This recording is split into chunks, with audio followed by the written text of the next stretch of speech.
Bismillahirrahmanirrahim. Assalamualaikum warahmatullahi wabarakatuh. Jumpa lagi bersama saya Gunawan Pratama di channel Seller Success Story.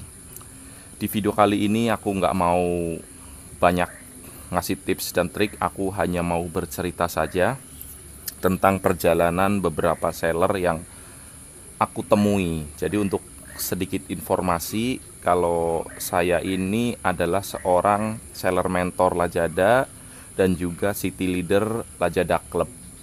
Untuk itu saya kenal beberapa seller karena memang di komunitas itu dulu itu suka ada acara Lazada Nongkrong. Lazada Nongkrong itu adalah acara yang diadakan oleh Lazada mempertemukan para seller di kotanya masing-masing, dan kebetulan aku itu ada di regional Bekasi. Jadi saya kenal beberapa seller di Bekasi yang bukan cuma Bekasi ya, ada Jakarta, Karawang, Cirebon, Pekalongan, dan lain sebagainya. Jadi saya mau cerita sedikit nih teman-teman. Saya itu ada beberapa kenal seller yang dia itu bener-bener nge-branding produknya dari awal jualan sampai bener-bener kuat banget. Dia tidak ngulik fitur, dia iklan juga sekedarnya, tapi bisnisnya jalan karena memang produknya itu kuat. Produknya kuat, jadi orang akan tetap beli walaupun dia itu temenku nggak pakai fitur yang ada, nggak semua fitur dipakai sama dia gitu ya. Kayak kalau di Lazada kan ada flexi combo, kemudian voucher, ada iklan, afiliasi, kemudian lain-lain lah pokoknya, add on deal dan lain-lain. Dia itu nggak banyak pakai fitur-fitur itu, tapi bisnisnya tetap jalan sampai sekarang dan ya cukup oke lah, penjualannya cukup mantep gitu. Lalu ada juga temanku yang produknya itu nggak kuat-kuat banget teman-teman. Produknya nggak kuat-kuat banget, bahkan kalau saya tanya, kamu tuh sebenarnya jualan apa? Pernah kan aku ke gudangnya dia, karena campur-campur tuh, ada dia jualan kategori home living, ada fashionnya, ada FMCG, ada elektronik, semua dia jual. Nggak ada yang nge-branding. Toko dia tuh campur aduk. Tapi dia tetap jalan karena apa? Dia bener-bener mengandalkan harga murah. Dia itu bener-bener cari supplier ke sumbernya, ke bener-bener ke tangan pertamanya. Jadi dia mau dari segi apapun dia menang, harganya tuh bener-bener menang.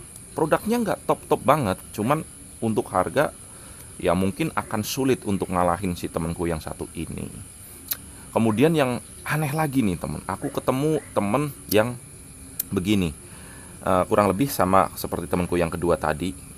Produknya ngacak-ngacak, tapi dia itu produk musiman. Jadi dia itu bener-bener spesialis pedagang musiman. Saya contoh misalnya Ramadan.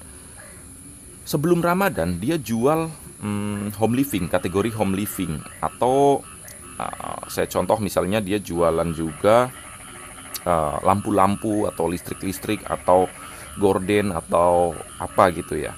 Tapi ketika Ramadan tiba, dia itu bener-bener fokus jualan kurma sama kue-kue kering. Itu juga jalan. Cuannya itu bener-bener bisa nutup, dia cerita sama saya, bener-bener bisa nutup selama 11 bulan dia kerja ogah-ogahan, jualan ogah-ogahan lah, jualan ala kadarnya saja. Itu 1 bulan bener-bener dia manfaatin untuk ngejar cuan, untuk nutup selama 11 bulan. Jadi gitu. Jadi ada seller yang seperti itu. Kemudian ada juga seller yang main fitur nih, aku sebut main fitur. Kenapa? Karena setiap kali ada fitur baru, dia selalu coba dan riset. Dan itu bisa sekalinya dia goal, itu bener-bener luar biasa. Jadi saya contoh misalnya ada fitur di Lazada ada last flash extra, dia ulik terus, atau last subsidi, dia ulik terus sampai bener-bener dapat performanya, dan dia terapin. Untuk produknya juga menyesuaikan. Misalnya produk yang di Lazada dia riset yang lagi rame, misalnya ya kategori aksesoris fashion muslim, dia akan ikut jualan itu.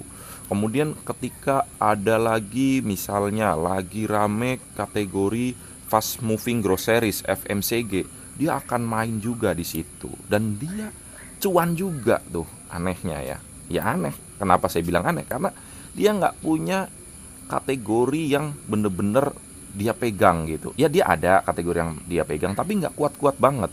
Orderan harian juga nggak banyak, tapi sekalinya ketemu fitur yang bagus, dia kulik-kulik dan dia menemukan performa, ordernya itu luar biasa gitu. Jadi banyak jalan ya menuju Roman. Eh, Intinya teman-teman tetap harus kulik terus, baik fitur ataupun produk ataupun supplier nih. Kalau produknya nggak kuat-kuat banget, fiturnya nggak jago-jago banget ngulik, ya kalian harus cari nih supplier bener-bener dari tangan pertama biar harga kalian menang. Kalau misalnya kalian dirasa nggak bisa nyari supplier yang mantep banget gitu, ya kalian kulik fiturnya. Kalau fiturnya nggak kuat, ya kalian kuatin di produknya kayak gitu biar bisnisnya tetap jalan. Karena kita tahu ya, di era sekarang ini jualan online nggak kayak dulu. Dulu itu upload produk, kita nggak apa-apain aja bisa jalan. Nah kalau sekarang nggak bisa gitu teman-teman. Kalian harus bener-bener jago di satu fitur atau satu produk yang bener-bener kalian itu kuasai kayak gitu. Kalau kalian produknya kuat-kuat banget, ya fiturnya harus kuat. Kalau fitur kalian nggak bisa ngulik banget, ya produknya harus dikuatin biar tetap jalan bisnisnya kayak gitu ya teman-teman. Mungkin ini hanya beberapa saran dari saya aja buat teman-teman yang masih berdagang online di Lazada, Shopee atau TikTok Shop, atau yang baru akan mulai banget. Intinya kita masih ada harapan, masih ada peluang. Pesanku adalah jangan kalah dengan keadaan. Sesulit apapun, sesusah apapun kita berdagang di online shop, tetap ada peluang untuk kita meraih cuan. Itu aja. Sampai bertemu di video selanjutnya. Saya akhiri salam, wabillahi taufik wal hidayah. Wassalamualaikum warahmatullahi wabarakatuh. See you next time, see you next video. Salam cuan dari Bekasi. Bye bye.